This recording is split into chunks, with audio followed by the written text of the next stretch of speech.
జనం కోసం జనవాణి. తెలంగాణలో వర్ష బీభత్సం. సీఎం రేవంత్ రెడ్డి ఉన్నత స్థాయి సమీక్ష. వాయువ్య బంగాళాఖాతంలో ఏర్పడిన తీవ్ర అల్పపీడనం ప్రభావంతో తెలంగాణ వ్యాప్తంగా భారీ నుంచి అతి భారీ వర్షాలు కురుస్తాయని హైదరాబాద్ వాతావరణ కేంద్రం హెచ్చరించింది.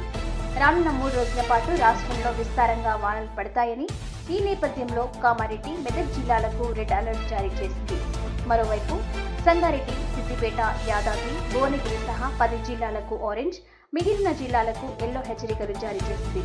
ఈ అల్పపీడనం రాగల 24 గంటల్లో ఒడిశా తీరం వైపు కదిలే అవకాశం ఉందని వాతావరణ శాఖ అధికారులు తెలిపారు. భారీ వర్షాల హెచ్చరికల నేపథ్యంలో తెలంగాణ ప్రభుత్వం పూర్తిగా అప్రమత్తమైంది.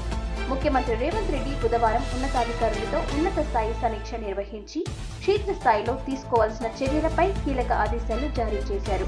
వర్షాల కారణంగా ప్రజలకు ఎలాంటి ఇబ్బందులు రాకుండా అన్ని ప్రభుత్వ శాఖలు సమన్వయంతో పనిచేయాలని ఆయన స్పష్టం చేశారు. ముఖ్యంగా శిథిలావస్థకు చేరిన పురాతన ఇళ్లలో నివసిస్తున్న వారిని వెంటనే గుర్తించి సురక్షిత ప్రాంతాలకు తరలించాలని సూచించారు. హైదరాబాద్ నగరంలో హైడ్రా, ఎస్డీఆర్ఎఫ్, జీహెచ్ఎంసీ, అగ్నిమాపక, పోలీస్ బృందాలు నిరంతరం అందుబాటులో ఉండాలని సీఎం ఆదేశించారు. వినాయక చవితి ఉత్సవాల వేళ విద్యుత్ స్తంభాలు, ట్రాన్స్ఫార్మర్ల వద్ద ప్రమాదాలు జరగకుండా చర్యలు తీసుకోవాలని ట్రాన్స్కో సిబ్బందికి సూచించారు. నదులు, వాగులపై ఉన్న లోతట్టు వంతెనల వద్ద ప్రవాహం ఎక్కువగా ఉంటే రాకపోకలను తక్షణమే నిలిపివేయాలని చెప్పారు.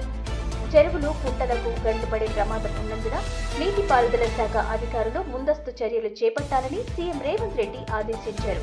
వర్షాకాలంలో అంటువ్యాధులు ప్రబలకుండా పారిశుద్ధ్య కార్యక్రమాలు ముమ్మరం చేయాలని, ప్రభుత్వ ఆసుపత్రిలో అవసరమైన మందులను సిద్ధంగా ఉంచాలని, అవసరమైన చోట వైద్య శిబిరాలు ఏర్పాటు చేయాలని ఆరోగ్య శాఖకు సీఎం దిశానిర్దేశం చేశారు.